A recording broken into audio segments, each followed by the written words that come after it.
Lumayo ka mula rito. Ha? Perpektong laban ito.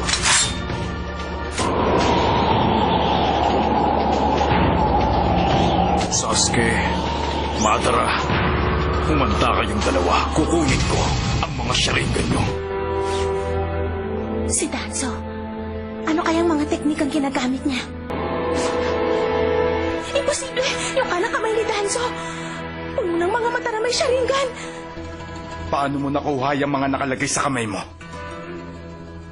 Huwag kang mag-alala dahil desidido pa rin akong patayin ka. Pero bago yon, kung tunay ngang inutusan ng mga nakakatanda at namumuno ng Konoha si Uchiha Itachi para paslangin ang buong lahi ng Uchiha.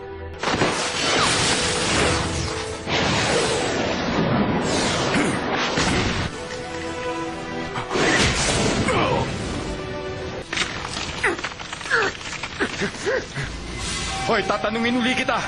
Totoo ba na inutusan noon ng mga nakatatanda at namumuno sa Konoha ang kapatid ko si Itachi? Kumalma ka nga lang, Karin.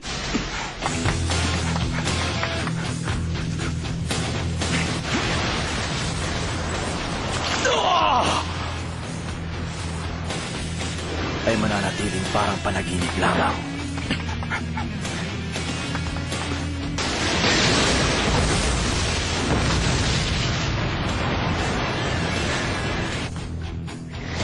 Ang kakayahang manipulahin ng katotohanan at ang panaginip. Ngunit ang sino mang gumamit ng Izanagi ay permanenteng mawawala ng paningin. At hindi na ito may babalik pa. Pero, dahil sa dami ng mga mata sa braso niya, magagawa niyang pahabain ang oras sa paggamit ng Izanagi.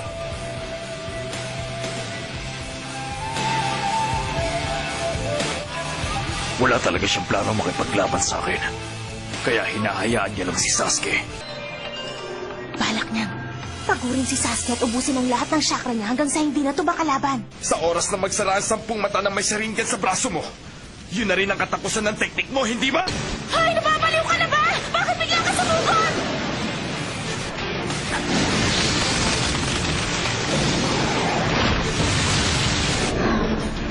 Sasuke! Kahit ano mangyari, huwag kang titigil sa kanya! Patagalin mo ang laban!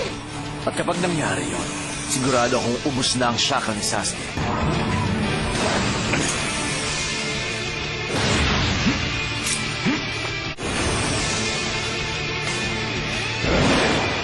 Pinipilit ni Sasuke na gamitin. Kanina pa alam ni Sasuke kung anong ginagawa niya. Ang tanong ngayon, sino ang unang manghihina?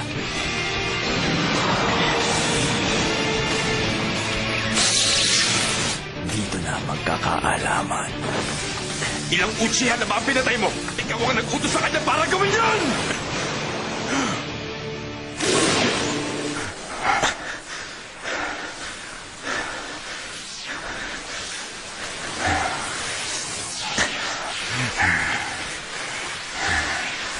Masyado ka nagmamadali.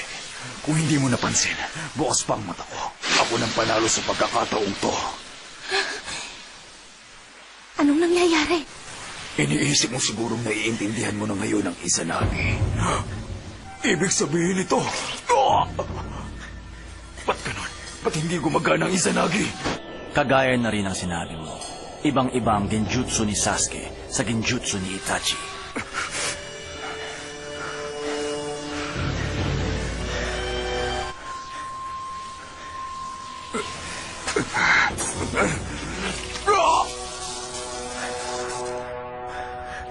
Yan na nga ang tunay na Danzo! Kung saan malaya niyang kinokontrol ang oras, maiksi at mahinang genjutsu. Ganun pa man. Hoy! Ano ka ba? Bakit mo ginawa yan? Isang Uchiha si Sasuke. At isa siyang ninja na nagtataglay ng Mangekyou Sharingan. At pinaniwala kanya na bukas pa rin ang kahuli-hulihang mata sa kanang braso mo. Hindi yun nakalagpas sa matalas na paningin ni Sasuke. Dahil doon, nakumpirma niya nang magagamitan kanya ng genjutsu kahit na sandali lang. Ang kayabangan mo ang nagdulot ng pagkatalo mo. Mahirap kang kalabanin ng mga mata mo. Ganun pa man, nagawa mo pa rin siyang isaliya sa isang sulok, Sasuke.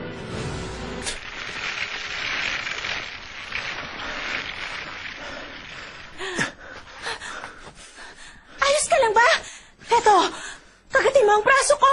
Tama lang talaga na isinama rito ang babaeng yan. Mapapakinabangan siya.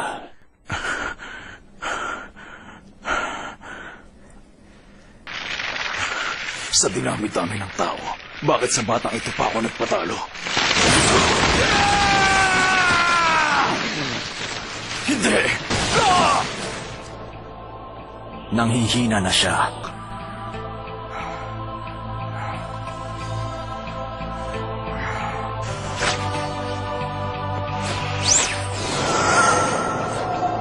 Ganon pala. Iintindihan ko na ngayon. Mukhang inaalam pa niya kung gagamitin niya ang mata ni Shisui sa Genjutsu. Mukhang nasobra na ang paggamit mo sa paningin mo. Tulungan mo ako, Sasuke!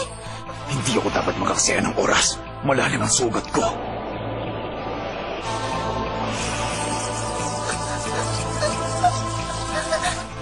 Hindi ko ginagawa to dahil tinuturing kong mahalaga ang buhay ko. Ginagawa ko to alang-alang sa kapakanan ng Konoha at ng mundo ng mga ninja. Sa ngayon, ako lang ang nag-iisang may kakayahan para baguhin ang mundo ng mga ninja. Huwag kang gagalaw, Karin.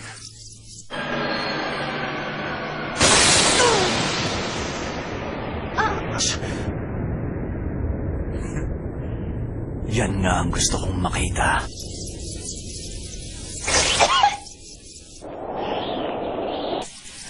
Ano ba ako para sa'yo?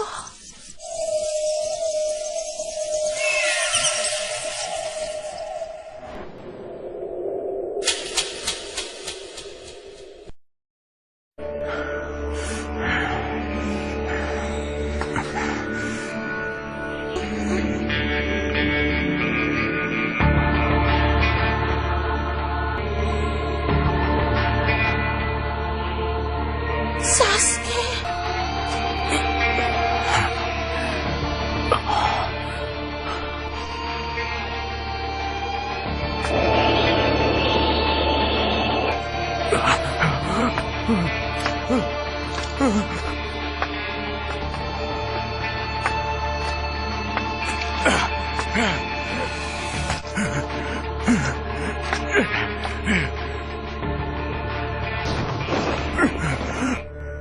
Kukunin ko na ang mga mata ni Shisui.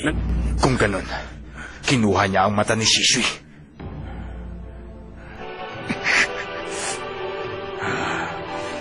Hindi ko pwedeng hayaan na mabuhay kayong dalawa!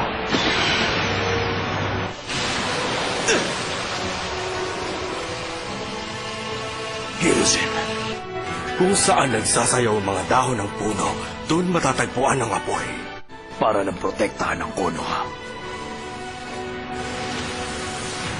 Pipigilan ko ang mga taong ito. Oh, hindi ko na talaga magagawang makahabol sa'yo.